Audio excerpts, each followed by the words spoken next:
Apollo Joli okukimanya nti gwasibye enteekateeka zigenda mu maaso. Bwatyo Ssenkulu yasiimye tugenda kulya akabaga mu bitiibwa. Nange bagenda kungabula ku keeka okuva eri gyali nkyesunze. Kale tugendagenda naddala mu ggwanga erya Kenya akkiriza wabaddewo nate ebigambo byayogeddwa badde avuganya ku ntebe y'obukulembeze mu ggwanga erya Kenya nate Raila Odinga kikyagenda okuzzaako oluvannyuma lw'okuwakanya kw'ebyo ebyavudde mu kalulu akakobeddwa era mu mbeera y'emu n'amyuka Wafula Kimbukati omukyala Juliana Cherera be bamu ku abo abaavayo ne bawakanya naddala badde begenda maaso n'okulangira kanakadde Apollo Tusime akyali munda mu ggwanga erya Kenya okusobola okulaba nga atuusako biki ebigenda mu maaso. Kanakadde Apollo Tusime twagala okutuwa ku nsonga n'ebyo bigenda mu kutuula kwa bannamawulire okutudde naddala akawungezi k'olunaku olwaleero nga musajja mukolo agenda maaso n'okulungamya ensi ku kiki ekyagenda okuzzaako.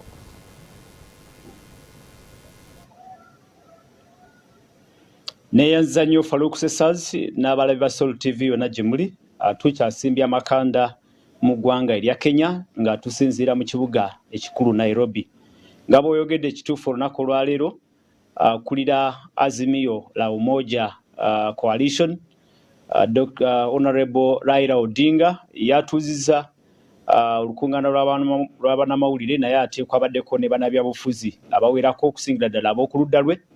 N'akakasa ensi nti ye ebyalangiriddwa olunaku olw'eggulo wali ku Bomas of Kenya okuva eri akakiiko k'ebyokulonda ye tabikkiririzaamu era abigaanye.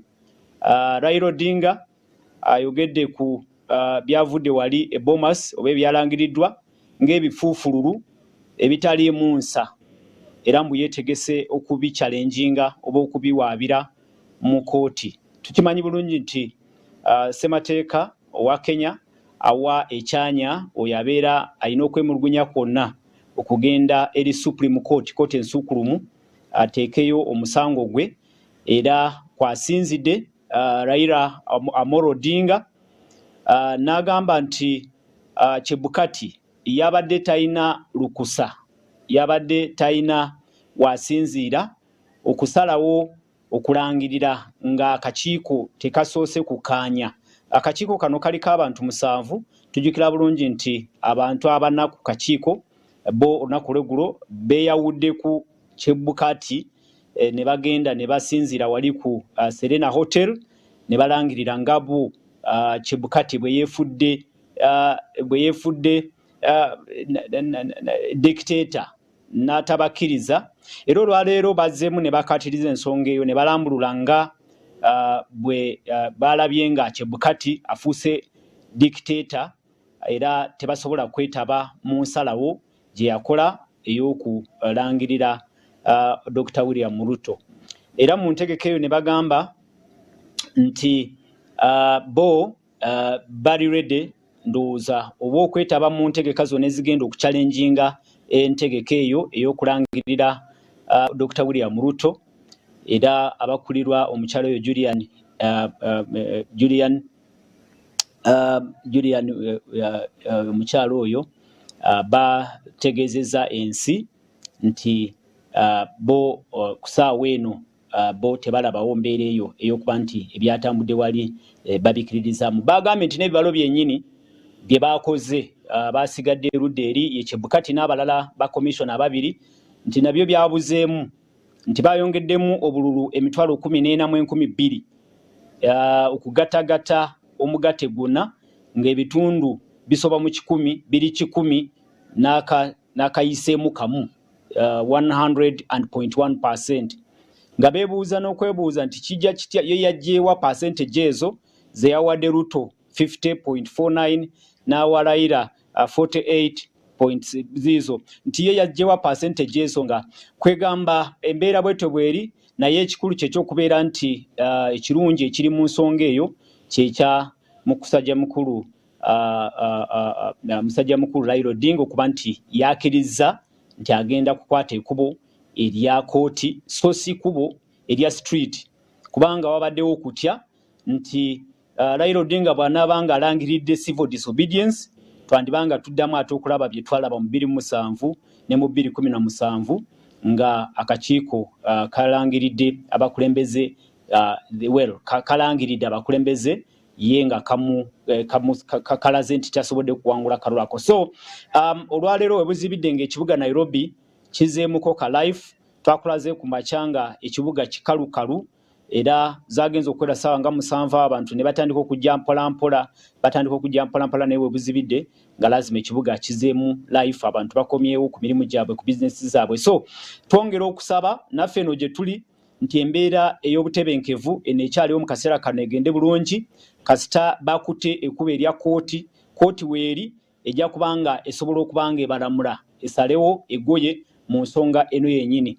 Mpozi nga sinaba kuva ku muzindaalo nange kansinzire wano neebaze abasobodde okubanga batukiririzaamu nga Salt Media tweyama ne tugamba nti tugenda kubawa entegeka zonna nga bwe zitambula erudde eno mu kalulu k'e Kenya, era nsuubira nti tukikoze nga bwe tusaanidde okikola, era twebaza mwenna abatukiririzaamu ne mutega Salt TV ne mutuwagira ne mutusindikira obubaka obutuzaamu amaanyi.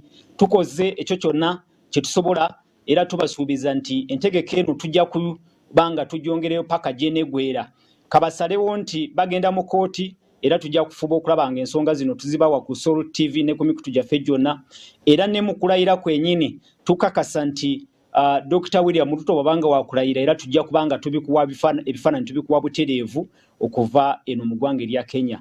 So kweko okwebaza kwange tiimu eri eno mu Nairobi munaku ntono ejja kubanga esitula eddeyo e Kampala, naye tukakasa nti byonna ebigenda mu maaso ojja kuba nga obifuna butereevu ku Salt TV n'emikutu gyaffe gyonna, naye ate nga bwe nkusuubiza nti ne okulayira kwa Dr. William Ruto tujja kukuwa butereevu. Kanzireyo eri Farouk Sesaz otuwe omunyo 3 naye embeera mu kibuga Nairobi ekyali ntebenkevu. Apollo tusiime nga tunaba kuba nate ng'osibula abatulaba mu bitundu by'Enyanza wabaddeyo embeera ebadde etawomya Nakabululu ng'abantu bagezaako okulaga obutali matuufu bwabwe. Gwe agezezaako kutambula mu Nairobi, embeera yazzeeyo mu kubanga yakkakkanye oba babadde bakyasitudde enkundi okutuusa omukulu lwavuddeyo okwogera?